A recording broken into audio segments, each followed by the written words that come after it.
Lecture 6. Lecture 6 is about shareholders and business ethics. And you have already realized that starting from the previous class, we have already started talking in empirical terminologies. In the last class, we were discussing how the theory becomes practice, and we saw that companies, they introduce different policies, different programs, different practices, and from these policies, programs and practices we can estimate what is the moral position of the company. So if the company say that everyone will wear uniform, it means that no matter you are a religious person, no matter you are a liberal person, you will come in uniform, and this is the company's position. Companies also introduce different mission statements. Company hires ethical managers, company hires compliance managers who monitor the activities of the individuals. And I mentioned the example of compliance manager. Compliance manager will look into the individuals and report to the HR. Means if you are not following the company's policy, he will just simply complain to the HR, and the HR will take action against you. So companies introduce different programs, practices and policies through which they propagate their interpretation of morality, their standpoint. Today we will discuss about shareholders and businesses, and starting from today's lecture we will be discussing more in terms of economics, finance and accounting. You are marketing students. I am sure that you have some background in management or finance and accounting. Okay, so if there will be something ununderstandable, I will try to explain.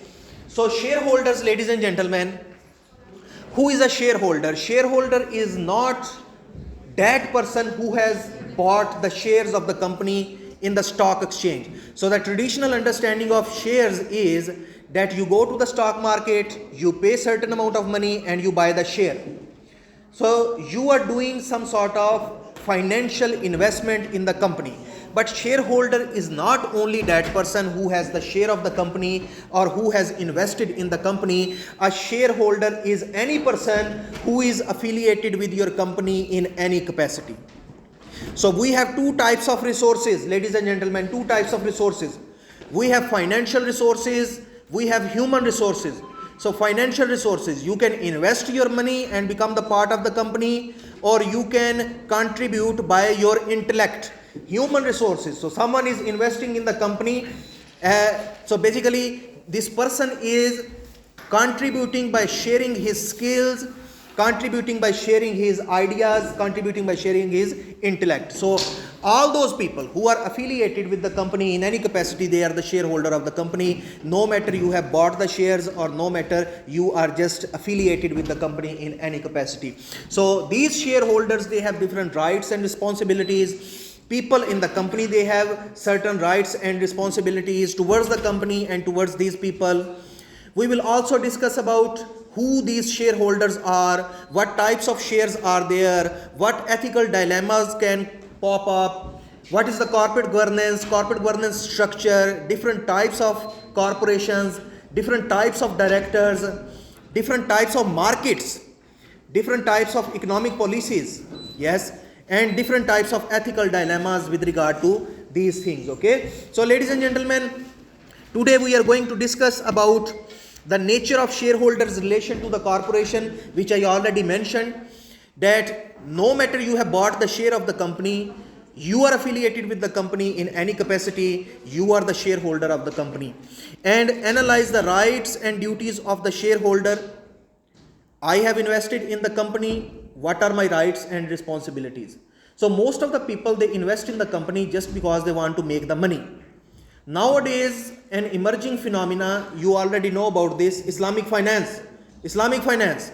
So what is Islamic finance? In Uzbekistan, it is becoming very famous. Islamic finance is the idea that don't care only about making money. Yes, the idea is that we don't care only about making money. You should go and see the business, how they are making money. So it is possible that they are making money by alcohol or beverages, by casino business, which is categorically prohibited in religion. So you should not only be worried about making money, you should also think about how the money is coming, The profit, what is the nature of profit? So this is about this thing, the ethical dilemmas, right and responsibilities of the some specific ethical problems and dilemmas arising in relation between companies and their shareholders. You want to invest in certain domain and that's why you bought the shares, but company starts something which is categorically against your moral standpoint. It's mean that you are in ethical dilemma. Ethical implications of globalization on shareholders relationship. Ladies and gentlemen, globalization and geography, I on and off talk a lot about this.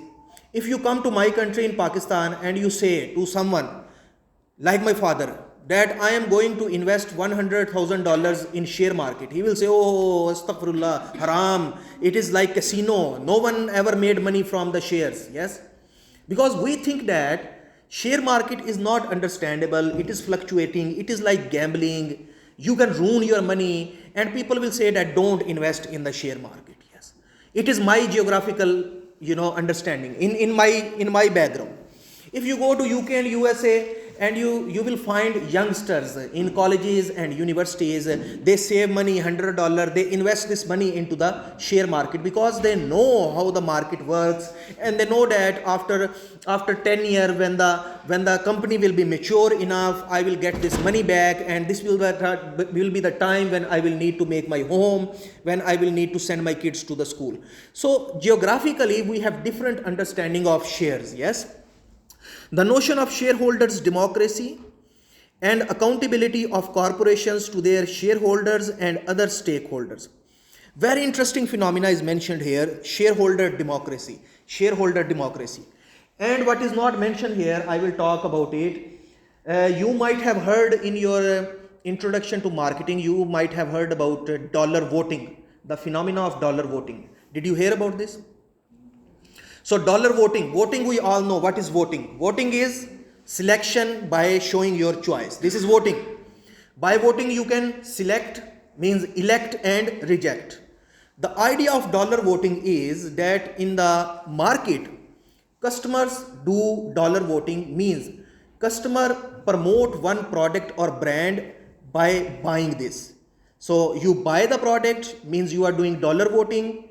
And if you don't buy, it means you are rejecting, company will go down. So shareholder democracy means in the democracy, economic structure in which shareholders have the power of dollar voting, shareholder can take one business up or shareholder can collapse one business by dollar voting. Okay.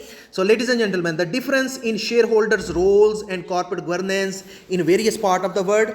So shareholder in our part of the world don't care about what a company is doing. We just care about how much money they will be giving to me after 6 months or after 1 year.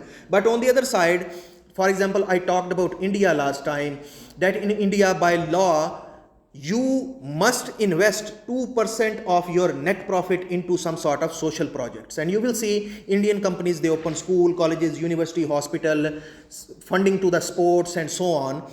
But on the other side, Chinese style of business, they don't care about the social dimension. The main goal is that make money and make your investors happy. Yes. So this is how we can say that corporate governance and the goal of corporate governance is different in different part of the world. Ladies and gentlemen, shareholders are stakeholders and corporate governance is the phenomena which today we need to understand. Interestingly, you can go and you can talk to your MBA class, go and ask them what is corporate governance, and they don't know about this. I can challenge, go and ask them, because they think that CEO is the top manager. Company ends when after the CEO or general manager, they think company finishes. But corporate governance starts from the CEO. In the corporate governance structure, CEO is a very small player. Okay, so today we will see what does it mean by corporate governance. Crucial problems and separation of ownership and control, peculiarities of corporate governance. I talked about it a lot of time.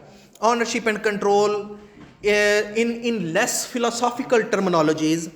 Locus of control. Locus of control means who is the real powerful person in the company.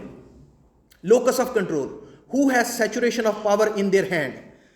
We think that the CEO or the top manager or general manager, which we call as rukavodstva, se rishayat rukavodstva. No, not always ruka botswa. I don't know in Uzbekistan how common is this phenomena, but in other part of the world, you might have seen that these employees, ordinary laborer, sometimes they gather and stop working. We call this phenomena as protest, yes, strike. We are on strike. Raise our salary, otherwise I will not work. So this shows that power is not only in the hand of those people who are sitting in the skyscrapers. Yes, power can be in the hand of these ordinary employees, and they can blackmail the company unless you will not fulfill our requirements, we will not leave this strike. Yes, so locus of control is to estimate that who is the real powerful person in the company. And then fragmented ownership. Fragment means part. Fragment means different portions. Sometimes ownership is dispersed in the company outside of the classic understanding of ownership. Now I am going to explain you the fragmented ownership. Sometimes it happens that one person you can see in your class as well. One person, he is not rich. This person has no position. This person is not an investor, but he is a good person. He is just a good person. In your class also you can see that some person, he is not intelligent, he is not rich, he is just a good person. And so many people will start gathering around this person. Yes, so many people will start gathering around this person because he has charismatic personality, positive vibes are radiating from his personality. Similarly, in every corporation you will see there are some people who are charismatic personalities, and people start gathering around them and they become very powerful. And everyone knows that if this person will leave the company, everyone will leave the company. If this person will say no, everyone will say no. Apparently this person has no status, this person has no money, no position, but he is just a good person. So fragmented ownership means sometimes we see that ownership lies in not boxes, it can be in anyone's hand which is untraditional or unorthodox. Divided functions and interest, for example, can cause an issue. I have my responsibility to do one job. In the company's interest is that I should be doing something beyond my job. You can go to any state structure, you will see all your chinovniks or all ghost slujeshi. You will give him application, he will say, no, go to this person. This person will say, go to that person. That person will say, go to that person. And that person will again send you to the first one. So, divided interests in the corporate structure, if you can do something, you should do because it is good for the company. Yes, you should go beyond your responsibilities. Don't say that it is not my responsibility. If you can do something, please do this because it is for the betterment of the company. All of these things, they can cause problems if not properly regulated. There should be separation of ownership and control, which means that we should satisfy everyone who has authority, everyone who has chances to become powerful. We should ethically tackle them and we should satisfy their demands. Rights and duties in the firm shareholders relations. When we see this type of slide, rights of shareholders and rights of managers, we think that it is just blah blah blah. But this is very important to understand. Rights of shareholders, what they are prone to and how to accommodate their demands, which are the duties of manager. One by one, very quickly. Right to sell their shares. If I have the shares of the company, I have the right to sell the shares. No one can stop me. I can sell my shares to anyone whomever I want. Right to vote in the general meeting. Ladies and gentlemen, general meeting. Shareholders of the company, every 6 months or every year, they gather in a meeting. This is called as general meeting of the shareholder. In the general meeting of the shareholders, they make important decisions. For example, they appoint the leadership, they appoint the board of director, chairman of the board of director, CEO. If they have to buy some property, sell some property, launching these sort of things, they are discussed in general shareholders meeting. So I have a right to vote in general shareholder meeting. Right to certain information about the company. You can go on the website of the company, you will see company has posted 3-year summary 3-month summary, 6-month summary, 1-month summary, in which they mention what they did in last 6 months, which products they launched, they made profit, why they made profit, what are their future plans. This information, even though it is confidential, but this information is not for you. This information is for their shareholders, because shareholders or investors should know how the company is making money, company is going up or company is going down. It is my right. All of you have Uzcard and Homo. All of you have. Yes? Say at least yes. I am not asking money. I just want to make you, alive. You have Uzcard and Homo. Yes? Okay. So this Uzcard and Homo, ladies and gentlemen, you go to the bank, they give you card. This card is not your bank account. This card is just card with a number which you can use for transaction. If you want to open an account, there is a different process. You cannot do international transactions by just this number. For that purpose, you have to open a proper account in the bank. Do you know about this thing? Yes? For example, SWIFT. If you want to do cross-border money transaction, you have to go and you have to, give some documents, Spravka of the Hodov, for example, and, from where the money is coming, and then they will open your account. So what they do, they simply give you Uzcard and Homo, which is a number you can use for internal transaction, because if you open the account, you will become a shareholder. If you open the account, then you can ask the information. If you can open the account, then you have rights and responsibilities. And obviously they don't like to be liable in front of you. If you are just a small customer and you just need something to transit inside the country, so they will simply give you this Uzcard and Homo, and you have something in the bank, but which is not bank account. Did you understand the phenomenon? Why? Because legally you can then demand certain things. Legally you can demand transcripts. Legally you can demand their business plan. And of course they don't want anyone coming and asking them, oh, I have desi TCG SOMs in your account, give me your business plan. No, of course not. Yes. So right to sue the managers for misconduct. If the manager is doing something wrong, you can go to the court, you can sue this. And certain residual rights in case of corporation's liquidation. Corporation liquidation, ladies and gentlemen, corporation liquidation means when you close the corporation. Liquidate. When you close the corporation, then you have a right to take your money back. If the corporation is going to merge with another corporation, then you are liable to take shares in that company. So corporation liquidation. In the case of corporate liquidation, you can demand your money. Similarly, we have duties of managers. Duty to act for the benefit of the company. So I come on job, it is my duty to act for this company. Tomorrow, if I open my own university and I start propagating the idea that this university is bad, come to my university, there you will get better education, it's mean that I am not becoming sincere with this job. Duty to act for the benefit of the company means no matter how many jobs I am doing, no matter how many companies are paying me the salary, my responsibility is that I should stay sincere with the task on the table, which means that if I come on this job, I am fully dedicated to this job. If I don't do this, it means that I am not fulfilling my duty. Duty of care and skill and duty of diligence. Ladies and gentlemen, these two I will explain all together. Duty of care and skill.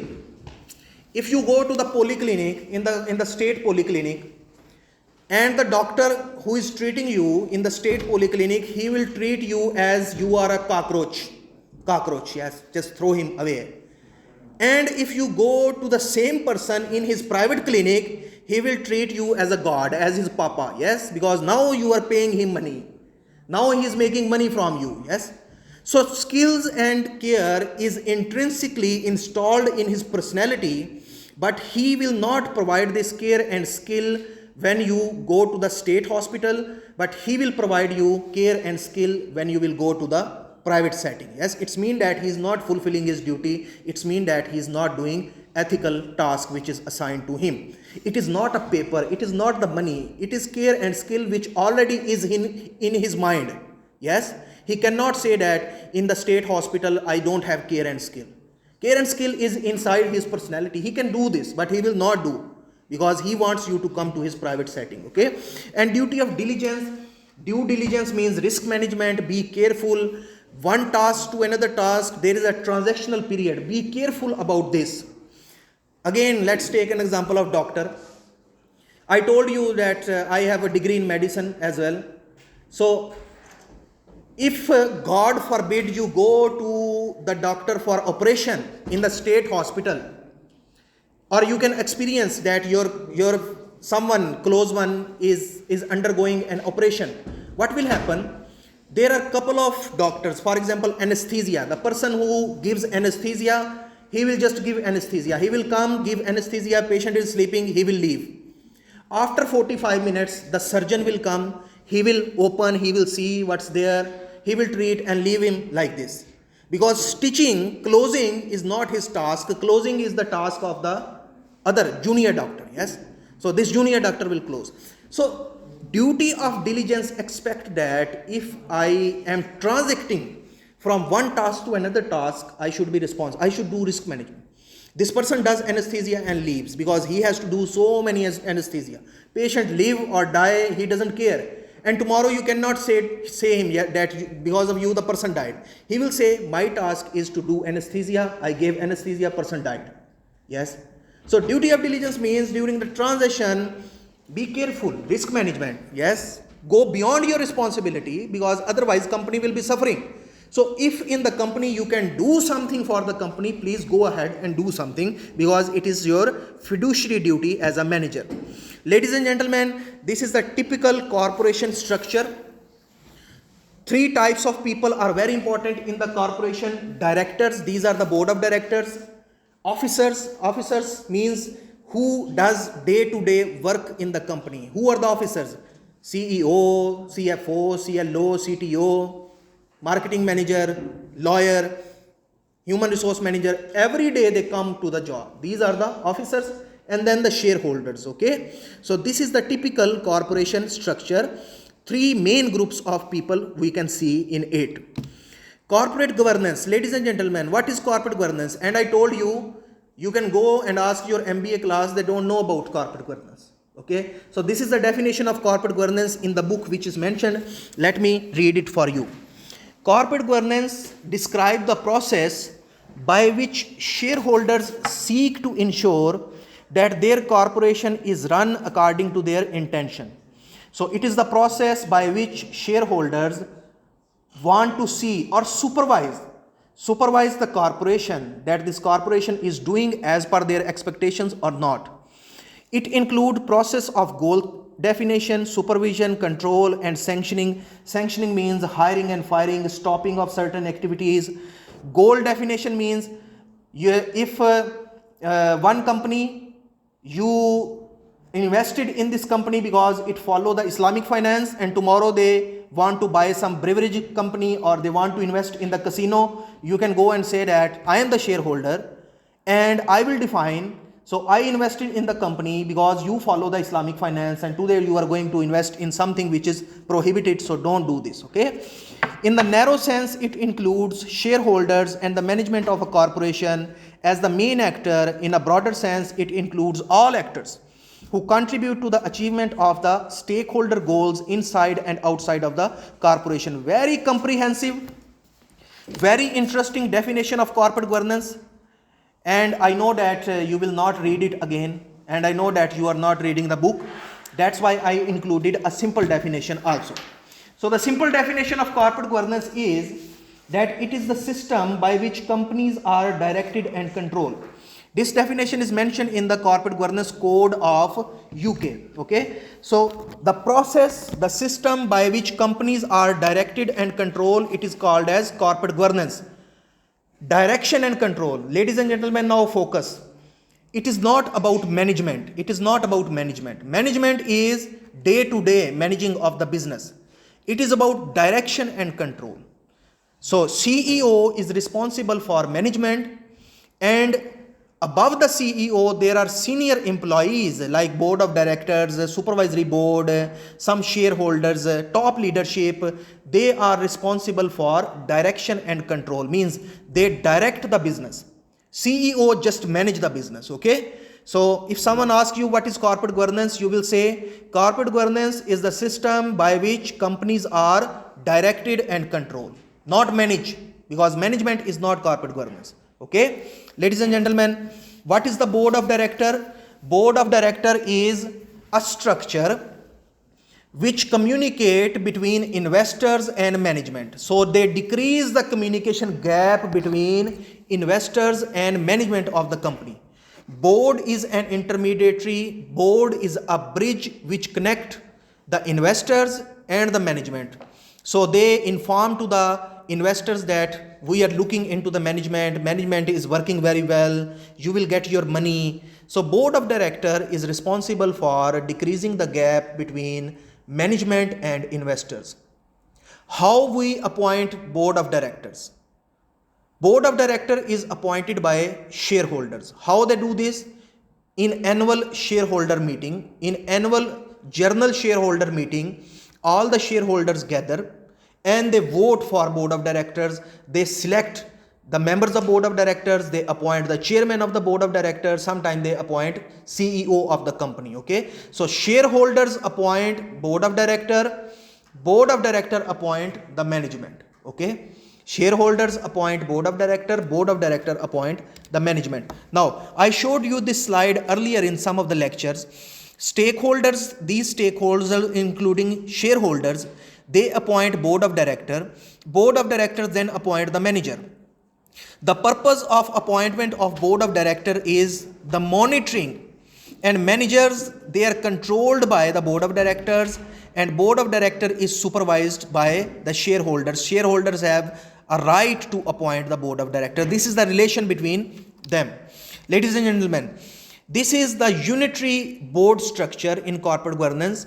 Shareholder, who is the principal, appoint the board of director then appoint the management. Okay, so who is the leader of the management? Who is the leader of the management?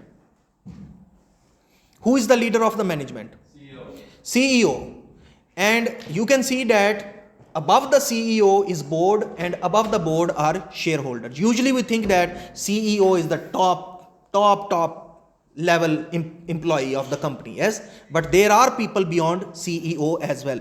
So this is unitary board structure. Ladies and gentlemen, a little bit about theoretical background, why we need board, what is the relationship between shareholders and board. If you remember lecture 2, of course you don't remember, we discussed about agency theory. So we said that in the corporation there are so many people who have principal agent relationship between them. I am the agent of dean is the agent of rector is the agent of someone in the board of director. My principal is dean, rector is the principal of dean, and someone in the board is the principal of our rector. So in the company you can say that everyone is principal agent of someone. So principal shareholder appoint the manager and expect that this agent will be doing as per the directions of shareholder. So I as a shareholder appoint the manager so that he should make money for me. Sometimes it happens that there is a conflict of interest between principal and agent. So principal wants something else, agent wants something else. And this is called as agency dilemma or agency problem. Conflict of interest between principal and agent. For example, this year company has made a lot of profit. I am a manager. So I say to the principal, to the shareholders, please raise our salaries because we have made a lot of profit. And principal knows that if we will raise their salary, we will not get enough money, yes, because they are also looking for money. So they will say, oh, no need to raise the salary. Don't raise the salary, okay? So this will cause a problem between principals and agent. This is called as agency dilemma or agency problem. Or another temporal example. Manager says that this year company has made a lot of profit, so let's buy a new building, let's buy a new laptop, let's buy new equipment. And the shareholders will say, no, we are making a lot of money, there is no need to buy a new building, And the reason is that if you will buy a new building, shareholders will get less money. Yes. So this can cause a agency problem, agency dilemma, which is mentioned here, and I talked about it previously as well. So principal appoint the agency, and agency should work on the behalf of principal. This is as per the agency theory. In the company, everyone is principal and everyone is agent at the same time, and sometimes it happens that a conflict of interest emerge between board members and shareholders. Shareholders want profit and board members want their own raise in salary and some other expectations they have on the behalf of the company. So ladies and gentlemen, you can see a couple of these slides. This slide is very important for this lecture, and I will say for the course. On the course level, this is very important. This which I am going to explain, and I will spend like 5 minutes on this. Okay. So shareholders and stakeholder relations, different frameworks of corporate governance globally. Uzbekistan is not mentioned, but we will discuss about Uzbekistan. Be very careful because there are so many ethical dilemmas which we can think of. Ownership structure. Ownership structure means who is running the company. If we talk about Anglo-American model, Anglo-American, Anglo-American, Anglo-Saxon, UK, USA, Canada, Australia, India, Pakistan, New Zealand, colonies of Great Britain, yes? Anglo-American. In Anglo-American model, ownership structure is dispersed. Dispersed means so many people are owner of the company. So many shareholders are the bosses. In continental model, the ownership structure is concentrated. Concentrated means couple of people are the owner. For example, some banks, some insurance companies who have invested money in your business. So concentrated in couple of hands. AstraZeneca, AstraZeneca. AstraZeneca is a vaccine making company, and it is a joint venture of Switzerland and UK.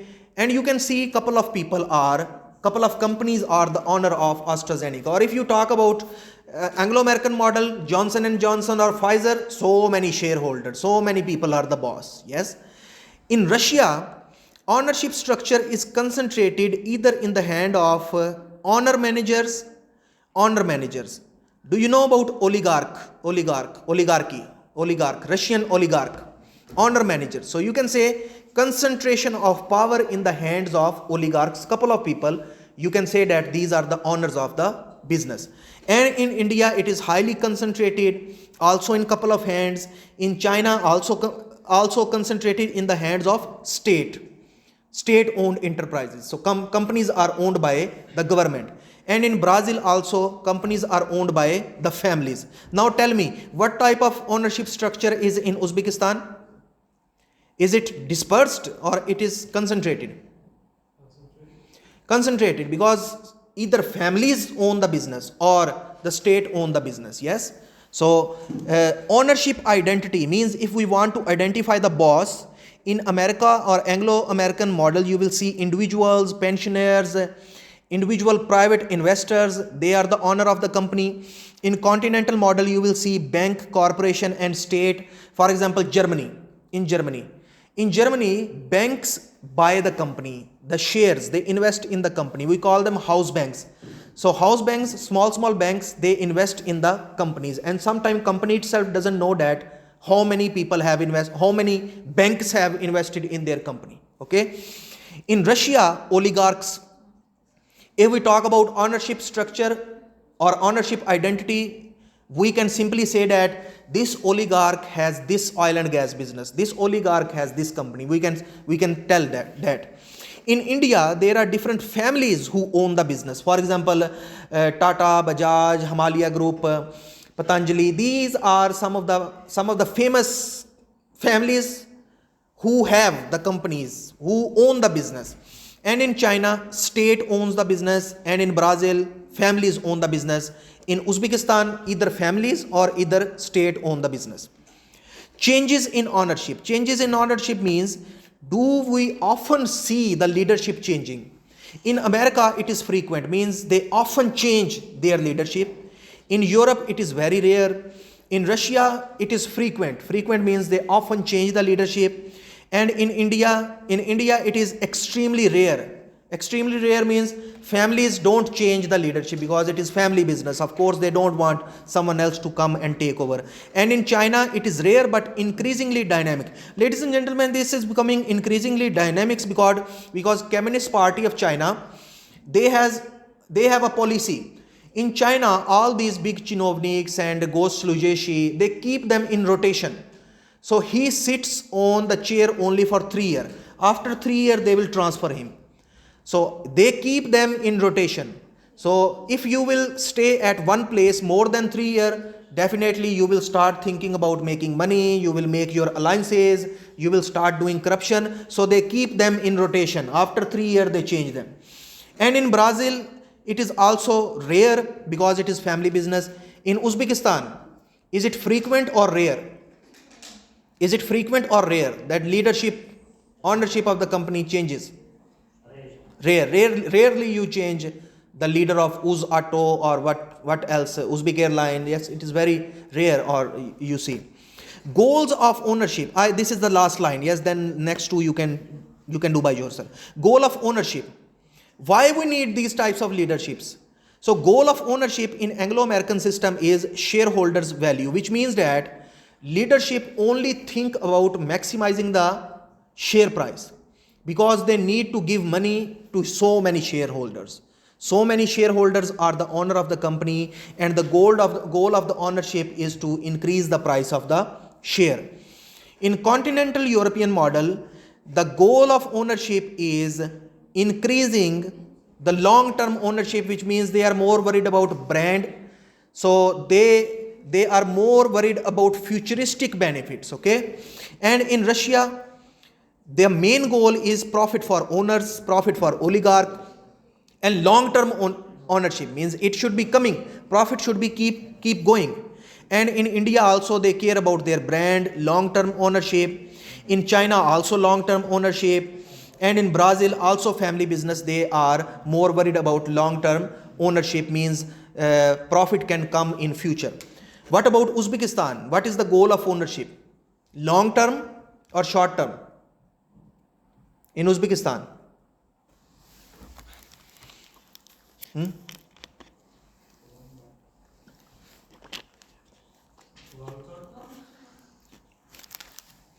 In Uzbekistan, my observation is you don't think about long term.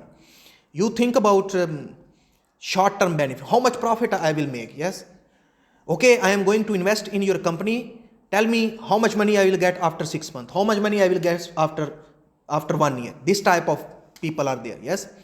So you can go Akauka, please invest in my company. He will say, okay, I am going to invest, and you say him, after 10 years, my brand will be very strong and you will get this. He said, no, I don't want. Tell me after 6 months, how much percentage you will give to me? 10%, 15%, this type of mindset. Yes? Are you agree? Yes. Okay, these two you can read because it will take time. So ladies and gentlemen, you can see these different frameworks of corporate governance and different types of goals and frequency and identities, so many ethical dilemmas we can think of. And if you will read these pages from the book, it will become more clear.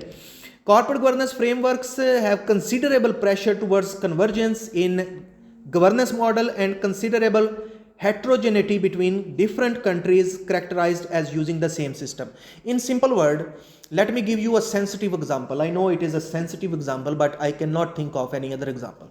Democracy in Uzbekistan and democracy in America. Is it same democracy? It is different, yes. But democracy. So he is saying that when you talk about corporate governance, don't think that they have corporate governance, we have good corporate governance. Also think intrinsically what is inside this corporate governance. Maybe they are using the same label. Yes, maybe they are using just label. So when we talk about labeling the corporate governance, you should go intrinsic value of the corporate governance. From there you can say that it is ethical or not. Ladies and gentlemen, ethical issues in corporate governance. There are so many ethical issues. Some of the issues are mentioned by book and some of the issues I have included by myself. The first and the main issue is related to executive accountability and control. Executive accountability and control means that top leadership who is very powerful, CEO or GM of the company is like God. Yes, no one can touch him, untouchable. How to make them liable, how to make them accountable. If a leader does something wrong, if the leader does corruption, no one will touch him. And if a small person will do something, he will go to jail. So ethical issue is that why this top leadership cannot be held accountable. Yes, this is an ethical dilemma. There are two types of directors, executive directors and non-executive directors. Do you know about them? Did you read about the types of directors in Introduction to Management? Executive directors are those directors who come in the company on daily basis. Every day they will come, like rector, dean, they are executive directors. Every day they come on the job, 9 to 5. Non-executive directors are those directors who does not work from 9 to 5, but they come in the board meeting. When they have to make an important decision, you call a meeting and these directors will come. These are non-executive directors. Okay, ladies and gentlemen, look on this slide. It take me a lot of time to make these slides. Just look, don't try to understand, just look. Okay. So here in this box is shareholders. Okay, shareholders appoint board of director appoints the management, and then management can do everything in the company. This type of structure of corporate governance is called as unitary board structure. Unitary means between the shareholders and management there is only one structure, which is board of director. Unitary board structure of corporate governance. This is also unitary board structure in which shareholders appoint board of directors, and then board of director can directly appoint everyone whomever they want to appoint. This is also a unitary system of corporate governance. This is a dual system or two-tier model. Uzbekistan has this type of corporate governance structure. If someone asks you that Uzbekistan follow unitary system of corporate governance or dual system, you will say dual system. So what is the dual system? In which shareholders appoint supervisory board appoint board of director appoint management, and then management do everything in the company. So between the management and shareholders, you can see there are two structures. Yes, supervisory board and board of director. So that's why we call it dual system. In Uzbekistan also, shareholders appoint supervisory board appoint board of directors appoint management, and then management does everything. Can you think of a logic that why we need supervisory board? Why we need supervisory board? The same thing can be done by the board of directors. Can you think of any logic?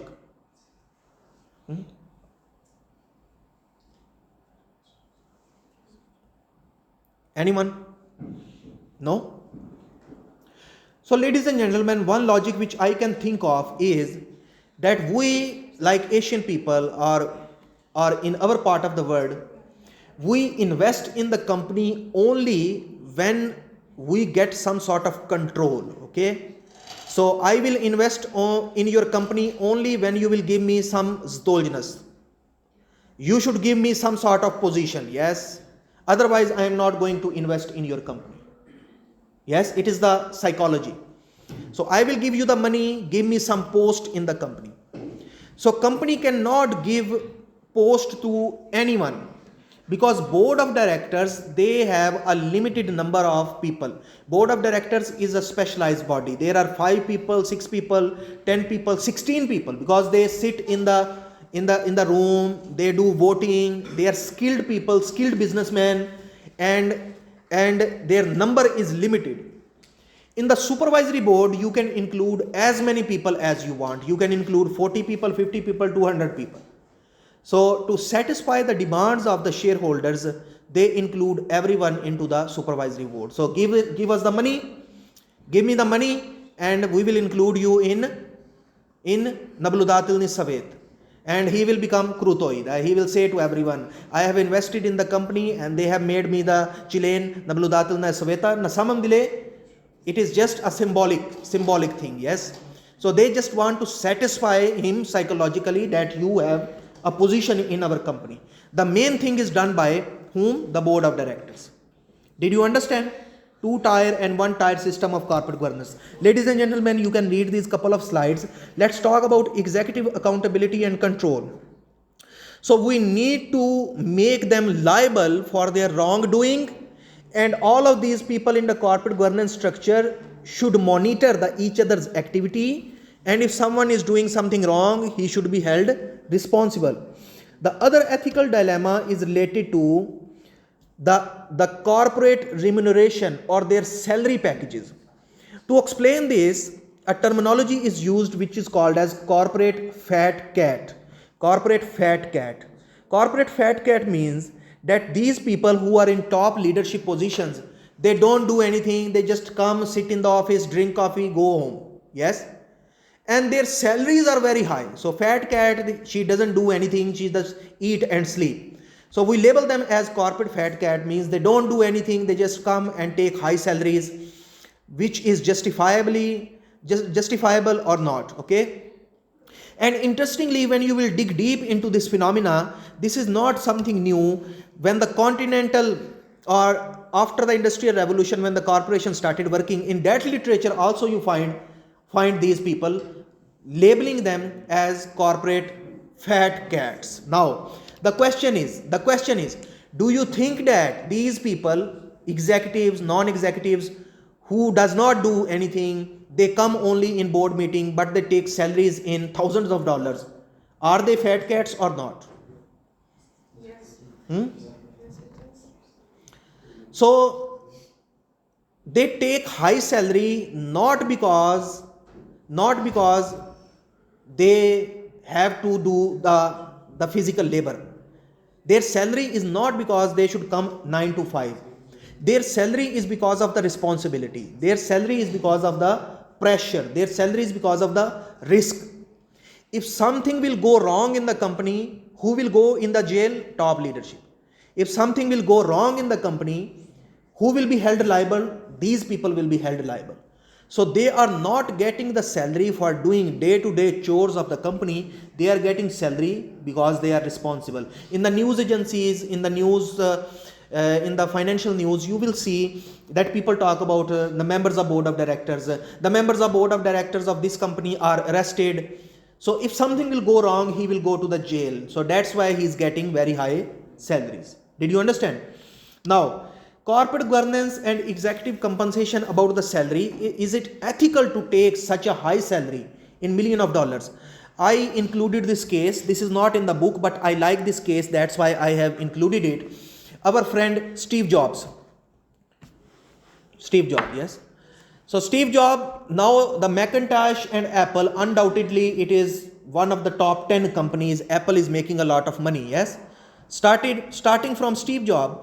Steve Jobs was not taking salary. Steve Jobs was taking only $1 as a salary. Only $1 as a salary.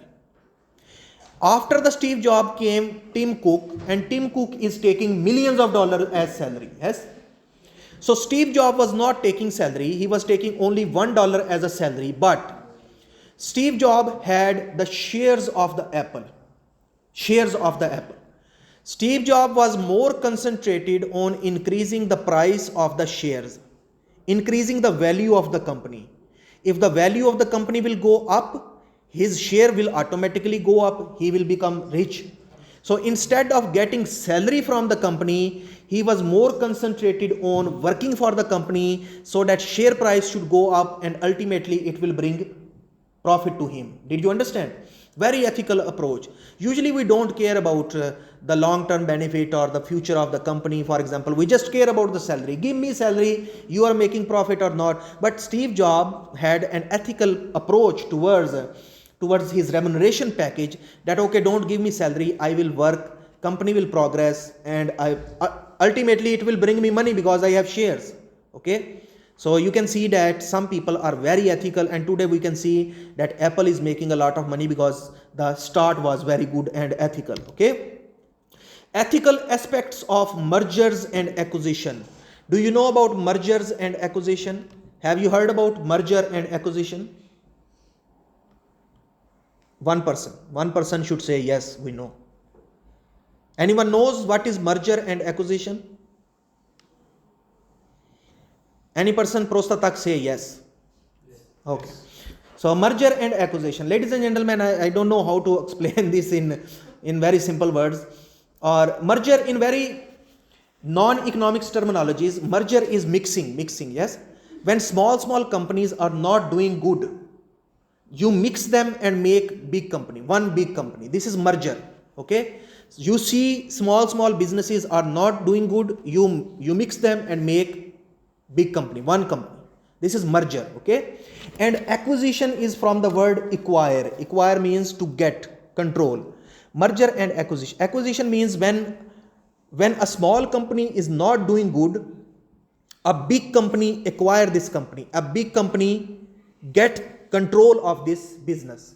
So this is acquisition. For example, tomorrow this cafe or restaurant, any restaurant chain, for example, which chain, this bone cafe everywhere, yes, this bone cafe, they are not doing good, so they are going to bankrupt, and Akfa group acquire the bone cafe. So now they are the owner of the bone, and they will revitalize, they will give money to them.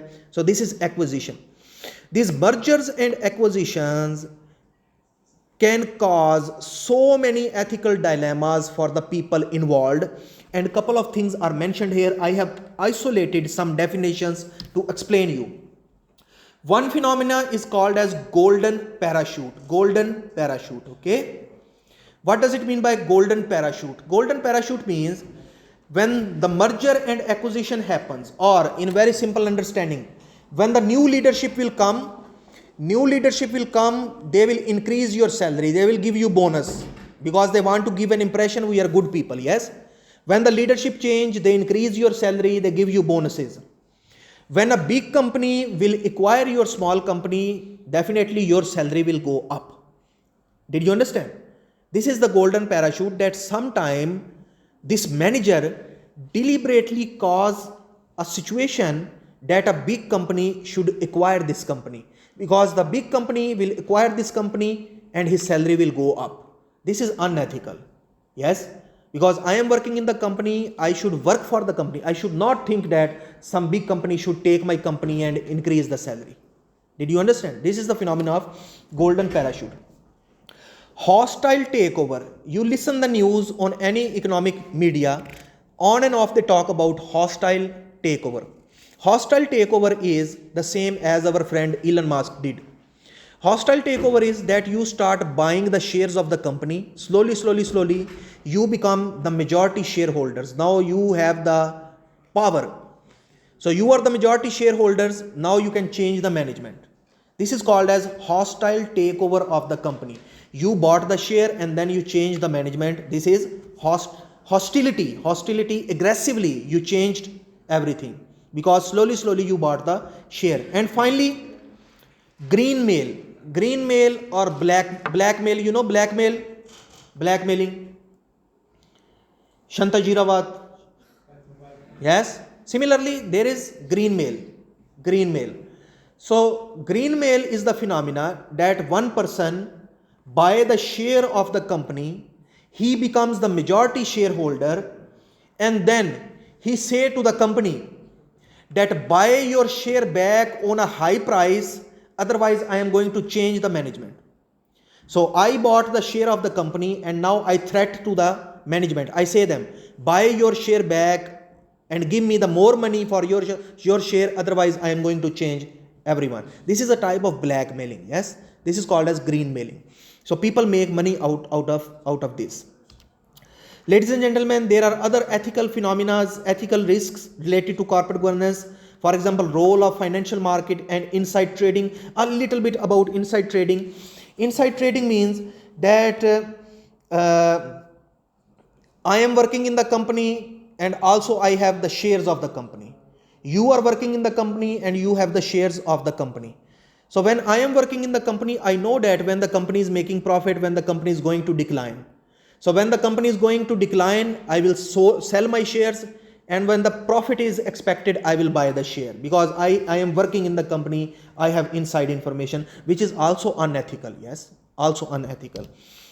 High frequency trading and short selling, the role of financial professional and market intermediary, private equity and You can read this very simple. Digital currency, ladies and gentlemen, cryptocurrency.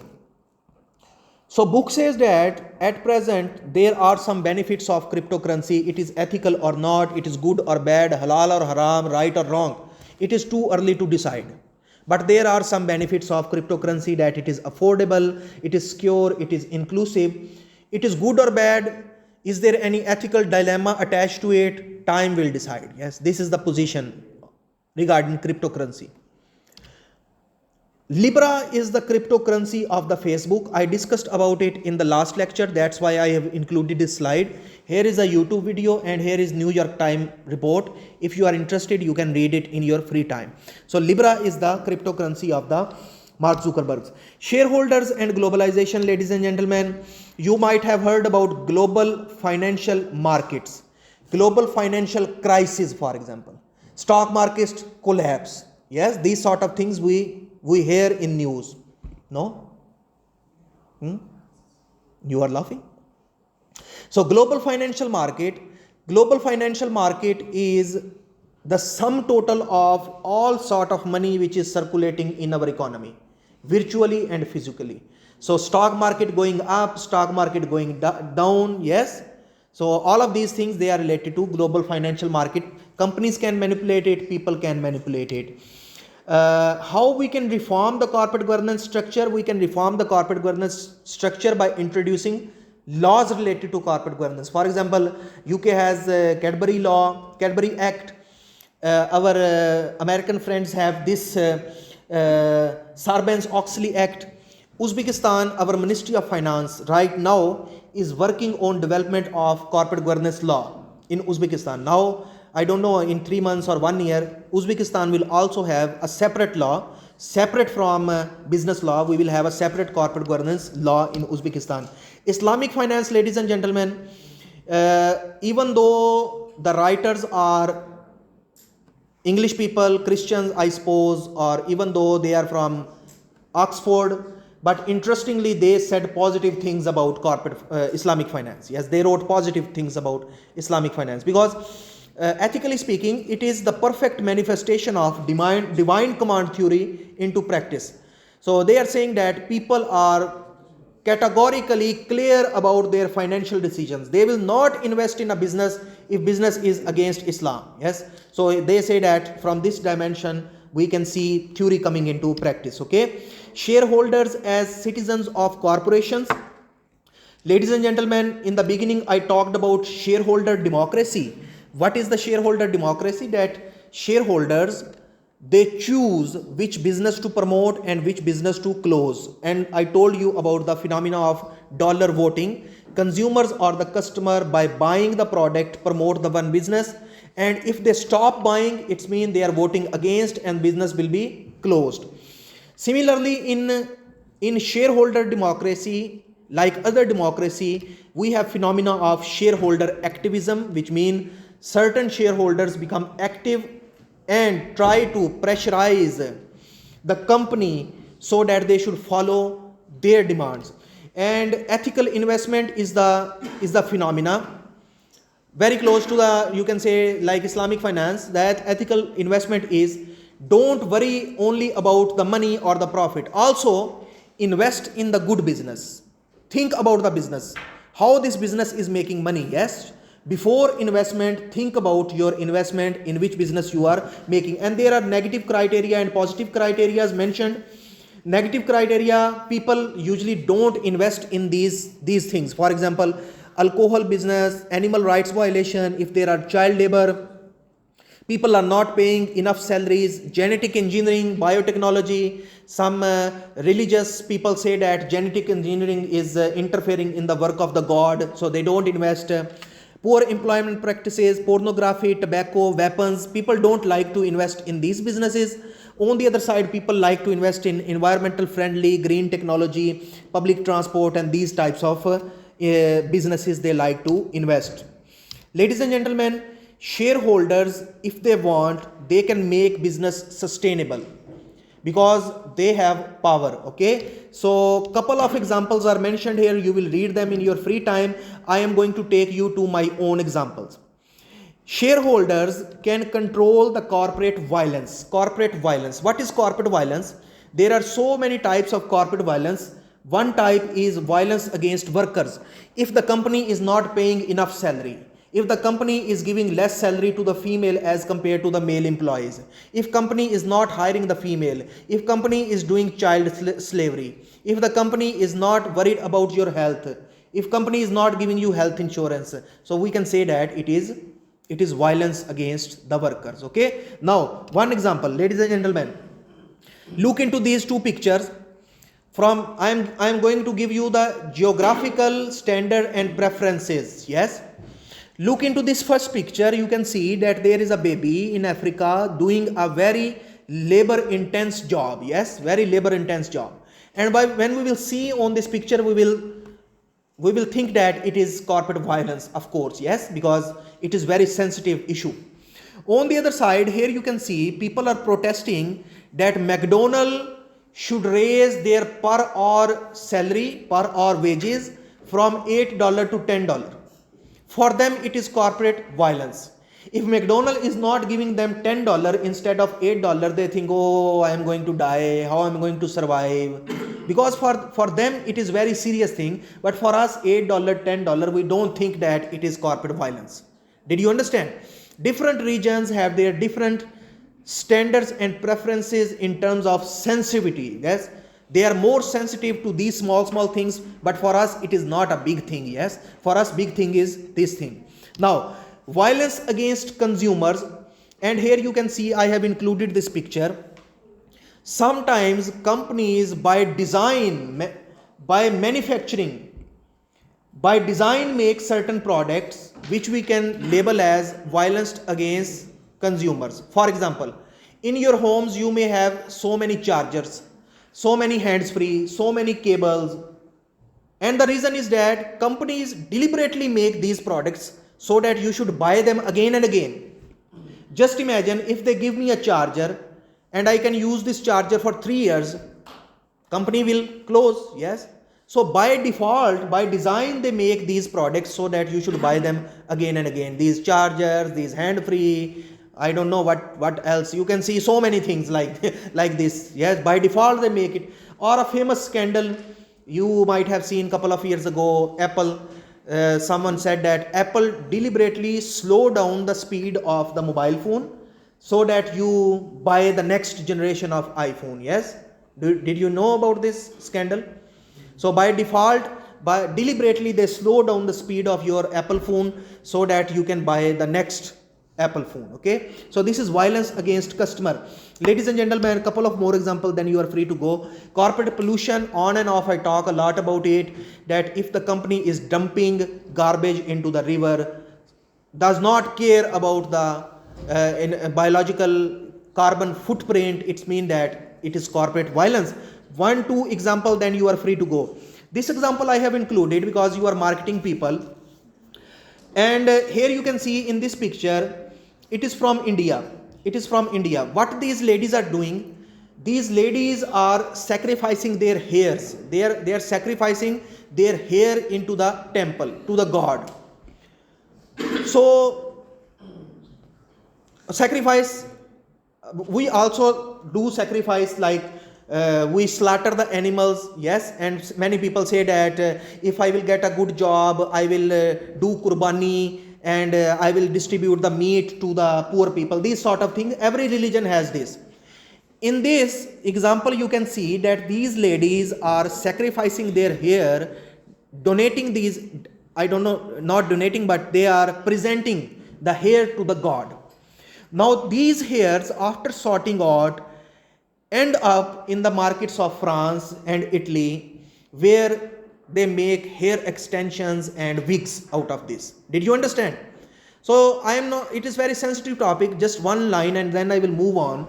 That just imagine these ladies come to know that the hairs which they have dedicated to the god out of their religious morality, of course, and religious sentiments, someone is making millions of dollars out of it, or these are being sold in the markets of France where thousands of dollars are being paid for buying hair extensions. Yes, So companies don't find any ethical dilemma. People who are using hair extensions or wigs, they also don't care. But in reality, there are some ethical dimensions of this. One more example related to this. I was looking into I will share it in our group as well. The Starbucks. Starbucks has a YouTube. They have an advertisement on the Starbucks.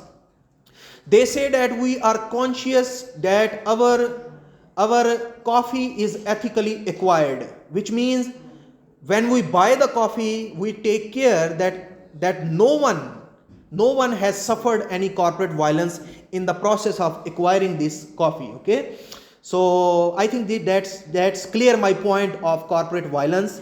One more example, then you are free to go. Okay, animal skin products. Animal skin products, and I can talk about this for 2 days on this animal skin product. I am categorically against animal skin products if you use some of the exotic is not a good term, endangered species, yes. If you kill the giraffe, if you kill the elephant, rhinos, bears, these are exotic species, endangered species. If you kill them and make like alligators, you make cloths, I am against this, yes. So the extreme position is to prohibit all types of leather product. This is my personal view, and this example I shared previously as well. On this you can see marketing people, you can see in this example they are saying don't buy this jacket. This jacket is made up of leather. If you buy the jacket, it's mean that one jacket is made up of one sheep. How can you kill the sheep? If you wear the jacket, it's mean that you are doing animal cruelty. Oh, very bad people, yes. It is one extreme, I think. And on the other extreme, this Tom's company, they have introduced women's vegan shoes. Yenski, vegetariansky, tufli. So you should wear vegetariansky tufli. Because if you are buying any other tufli, you are very bad person, because you are killing the animals, leather, for this type of. I think that this is also too much. Yes, this is also another extreme. Yes, we should have a middle ground, because all those people who are not buying vegan shoes, they are killing animals. This is also very radical stance. Okay, so corporate violence lies between two extremes. And of course, very intelligent marketing people are doing this thing on the behalf of these companies. Ladies and gentlemen, who control these corporate crimes? We have a full-fledged branch of law which is called as competition law, anti-monopoly policies. In Uzbekistan, you have anti-monopoly committee. In Uzbekistan, anti-monopoly committee which regulates the monopoly. And the branch of legal sciences which control these corporate crimes, it is the competition law. And these examples you can see at your free time. I am going to conclude. In 1 minute, I am going to conclude. Corporate people, top management, the crimes which they commit, we call them white collar crime. You might have heard about this. White collar crime. Okay. And one of the famous white collar crime is money laundering. So what is the money laundering? I will talk about it in the corruption lecture. Money laundering is they collect the money, corruption, collect the money, send it outside, Dubai, Panama, UK, USA, Turkey, and from there they bring this money back and they say that I am getting profit from my business, which is offshore business. Okay, so basically it is not the money coming from the profit, it is the money which they have extorted outside of the country by doing corruption. So this is called as money laundering. Ladies and gentlemen, I think this is enough for today's class. This is the movie which your book has mentioned, Corporate Power to the Corporate Crimes. These are a couple of other movies which I have included. Don't watch these movies. Watch after submitting your assignment. Don't start watching it today. Okay, so watch these movies related to corporate crimes, and that's it, ladies and gentlemen. You can go.